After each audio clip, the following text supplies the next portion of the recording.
겸손과 기도. 천미 예수님. 그때의 요한이 그리스도께서 하신 일을 감옥에서 전해 듣고 제자들을 보내어 오실 분이 선생님이십니까? 아니면 저희가 다른 분을 기다려야 합니까? 하고 물었다.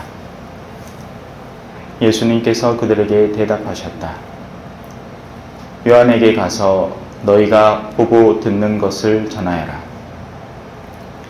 눈 먼 이들이 보고 다리 저는 이들이 제대로 걸으며 나병 환자들이 깨끗해지고 귀먹은 이들이 들으며 죽은 이들이 되살아나고 가난한 이들이 복음을 듣는다. 나에게 의심을 품지 않는 이는 행복하다. 그들이 떠나가자 예수님께서 요한을 두고 군중에게 말씀하기 시작하셨다. 너희는 무엇을 구경하러 광야에 나갔더냐? 바람에 흔들리는 갈대냐? 아니라면 무엇을 보러 나갔더냐? 고운 옷을 입은 사람이냐? 고운 옷을 걸친 자들은 왕궁에 있다. 아니라면 무엇을 보러 나갔더냐? 예언자냐? 그렇다. 내가 너희에게 말한다. 예언자보다 더 중요한 인물이다. 그는 성경에 이렇게 기록되어 있는 사람이다. 보라, 내가 너희 앞에 나의 사자를 보낸다. 그가 너희 앞에서 너의 길을 닦아 놓으리라. 내가 진실로 너희에게 말한다. 여자에게서 태어난 이들 가운데 세례자 요한보다 더 큰 인물은 나오지 않았다. 그러나 하늘나라에서는 가장 작은 이라도 그보다 더 크다. 주님의 말씀입니다.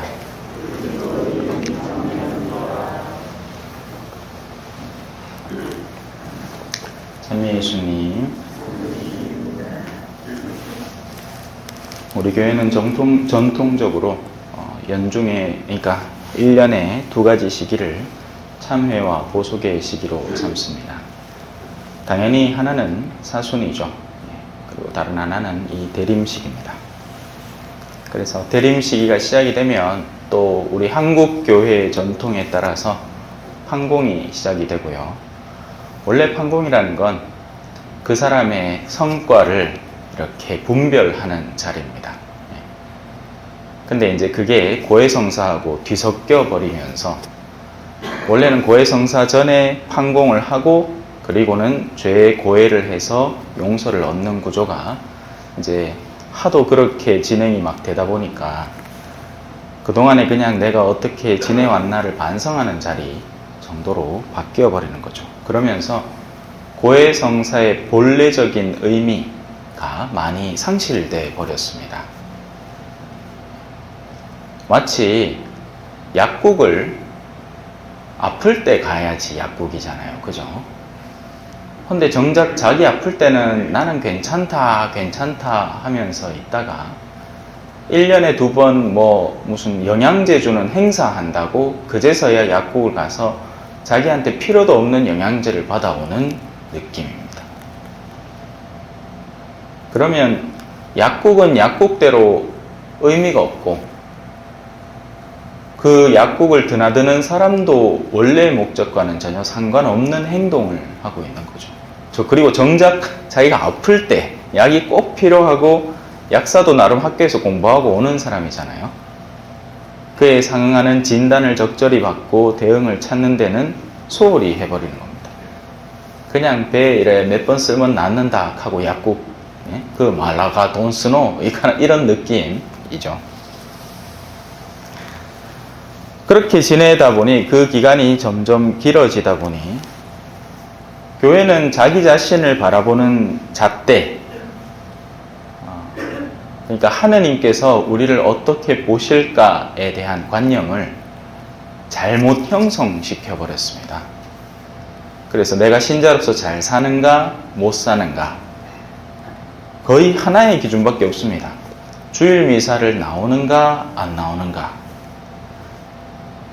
주일 미사만 나오면 주중에는 내가 어떤 불법적인 행위를 해도, 자, 여기서 말하는 불법이란 법률에서의 법을 어긴다는 얘기가 아니에요. 그게 아닙니다. 그게 아니라 나의 내면의 하느님에 대한 의지를 말하는 겁니다. 그러니 하느님 싹 까먹고 살다가 주일만 나오는 거죠. 주중에는 나의 탐욕과 이기심과 욕구와 온갖 것들에 빠져 있다가 마치 원래 신호등이 교통 카메라가 존재하는 이유는 평소에 속도를 잘 지키라는 이야기지, 그 카메라 앞에만 와서 속도를 줄였다가 또 그 뒤에 쌩 달려가라는 이야기가 아니죠. 근데 마치 그렇게 지내는 율법적인 신앙인들이 탄생을 하는 겁니다. 오늘 이 독서 안에는 이런 말들이 언급이 됩니다. 일단은 참을성에 대한 이야기입니다.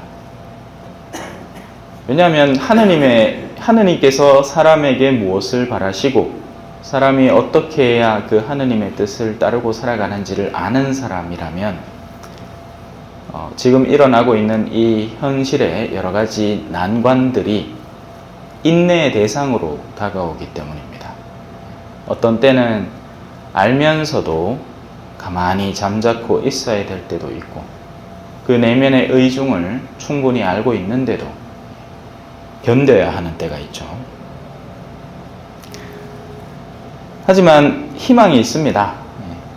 우리가 지금 대림이라는 말 안에 들어있는 의미 자체는 오토바이 상표가 아니라 임하심을 기다린다라는 말입니다.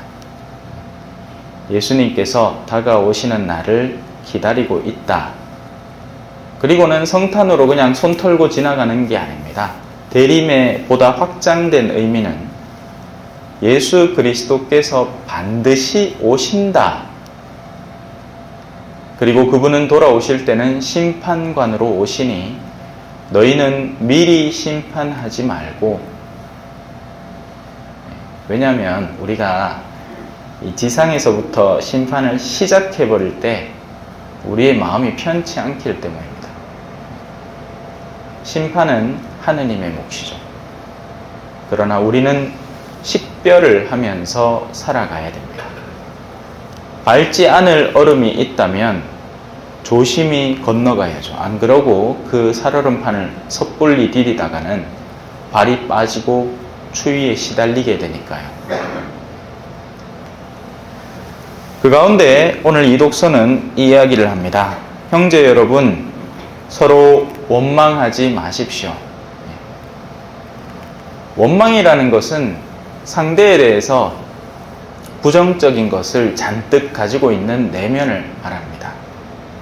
그건 전혀 생산적이지도 않고 무언가를 바꿀 수 있는 여지는 하나도 없이 그 원망하는 영혼만의 무게감을 더해서 점점 더 가라앉게 만듭니다. 우리의 행동의 습관이라는 게 있지 않습니까? 그죠? 같은 행위를 반복하는 사람은 그 행위에 점점 더 익숙해지게 되고 반복적으로 빠져들게 돼서 나중에는 내가 그냥 하는 일이 처음에 할 때는 깜짝 놀랄 일이었는데 나중에는 자연스럽게 마치 나의 존재의 한 부분처럼 그렇게 하고 있습니다. 담배를 누가 처음부터 좋아서 핍니까? 저는 어릴 때 할머니가 피시던 꽁초, 재떨이에 이렇게 아직 김 나고 있는 거 한번 빨아 당겨 봤다가 시컷 묻고는 그 뒤로는 담배 입에도 안 댔죠. 생긴 거는 한 10년 피는 골초같이 생겨가지고, 그죠? 보통 신부님들이 골초 아닙니까? 그러고 신자들이 막 도와주잖아, 그죠? 신부님 결혼도 뭐 하는데 이거라도 하셔야 됩니다 하면서 막 휴가 갔다 오면서 담배 사주고 합니다. 그게 결국은 신부님을 서서히 이렇게 어둠으로 잠기게 하는 여정이죠.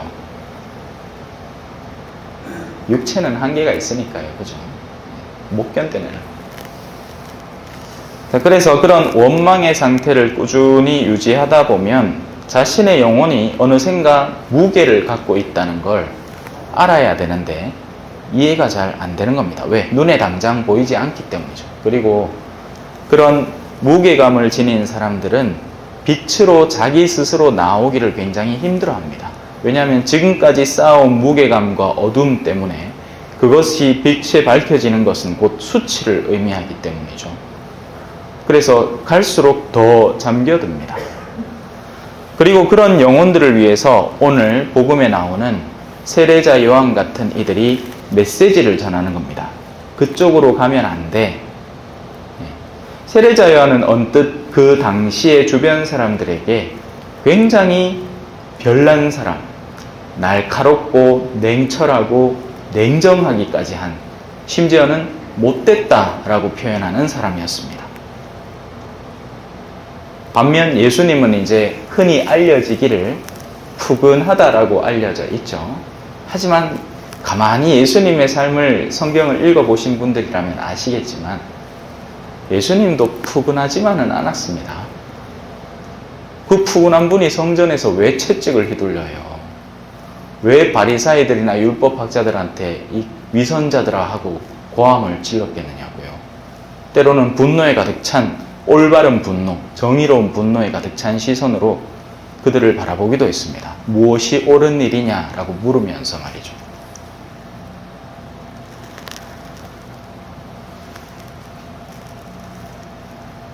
하느님을 사랑하는 사람들은 그런 이들을 구하려고 다가오는 겁니다.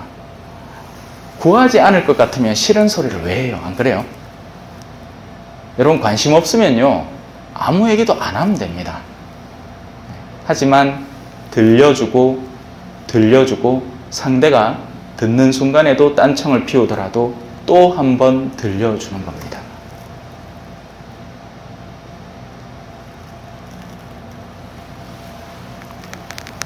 왜냐하면 심판을 피하게 만들기 위해서입니다. 어떤 행위를 순간적으로 잘못했다고 하느님이 우리를 벌하지는 않을 겁니다. 꾸준히 유지해온 우리의 영혼의 무게감 때문에 우리가 사실 우리 스스로를 심판한다고 봐도 과언이 아닙니다. 보십시오. 심판자께서 문 앞에 서 계십니다. 형제 여러분, 주님의 이름으로 말한 예언자들을 고난과 끈기의 본보기로 삼으십시오. 아멘. 찬미 예수님, 겸손과 기도.